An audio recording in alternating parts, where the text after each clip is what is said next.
और कभी शीशे के सामने खड़े हो जाओ, फिर अपनी आंखों में आंखें डाल लो और फिर कहो ये मेरी आंखें नहीं है श्याम सुंदर, इन आंखों की पुतली में तुम बसे हो मेरे कन्हैया।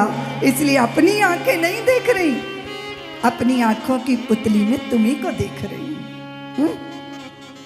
इसलिए अपनी खुशियां किसी के हाथ में गिरवी मत रखना, अपने साथ बड़ा अन्याय हो जाएगा, बड़ा अन्याय हो जाएगा।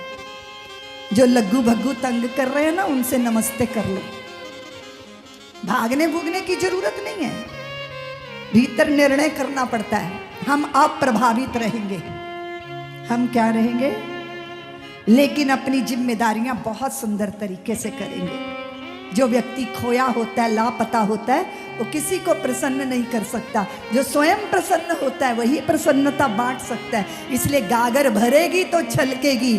और याद रखना देवियों, गागर शुद्ध की जा सकती है कोशिशों से, गागर खाली की जा सकती है प्रयत्नों से, तप से, लेकिन खाली गागर बिना कृपा के भरी नहीं जा सकती और कृपा की प्रतीक्षा करनी पड़ती है। इसलिए श्रवण संस्कृति कहती है प्रयास करो और ब्राह्मण संस्कृति कहती है प्रतीक्षा करो। और अगर 50% प्रयास हो और 50% प्रतीक्षा हो, क्योंकि जो खाली कहता है कि अपनी कोशिशें, तो वहां अहम वृत्ति आती है कि मेरे करने से हुआ, मैं यूं करामाती, तो कहीं ना कहीं अभिमान हो जाता है। इसलिए प्रयत्न से शुरू करो और प्रार्थना से पूर्ण करो, तो फिर क्या होगा, आलस नहीं आएगा और किए का अभिमान नहीं होगा।